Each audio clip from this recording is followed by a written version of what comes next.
आपण बघितलं आहे की राजा मिलिंदाचं समाधान झालेलं नाही. 12 वर्षापासून सागल नगरामध्ये कोणीही विद्वान श्रमण आलेले नाही. कोणी आले की राजा लगेच त्यांच्याशी भेटायचा, परंतु त्या चर्चेदरम्यान राजाचं समाधान होत नव्हतं. तेव्हा ते श्रमण विद्वान हिमालय पर्वतावर जायचे. जवळपास 1 कोटी अर्हत हिमालयावर वास्तव्यास होते. मग असगुप्तांनी एक भिक्खू संघाची बैठक बोलावली आणि त्या बैठकीत विचारले की असा कोणी एखादा समर्थ भिक्खू आहे का जो राजाच्या शंकांचं समाधान करील. परंतु एकानेही उत्तर दिले नाही. तेव्हा त्यांच्या लक्षात आलं की आयुष्मान रोहन बैठकीमध्ये गैरहजर आहेत. आयुष्मान रोहन यांना बोलावून घेतले आणि त्यांना सांगितले की तुम्ही बुद्ध कार्यामध्ये आणि बैठकीत गैरहजर असल्यामुळे तुम्हाला शिक्षा देण्यात येत आहे. शिक्षा अशी आहे की 7 वर्ष 10 महिने हिमालयाच्या शेजारी कजंगल नावाचे खेडेगाव आहे, त्या ठिकाणी जाऊन भिक्षाटन करायचे आहे.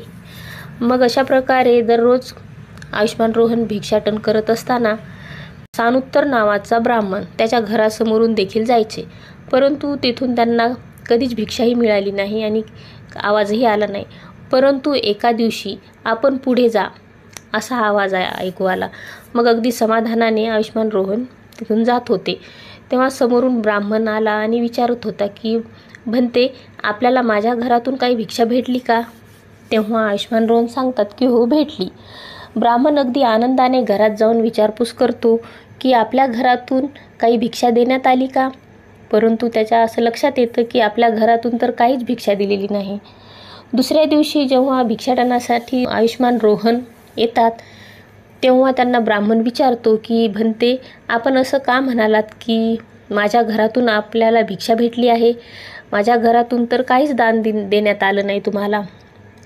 मग आयुष्मान रोहन सांगतात की 7 वर्ष 10 महिन्यापासून मी भिक्षाटन करत आहे, परंतु आपल्या घरातून साधा आवाज देखील आलेला नाही.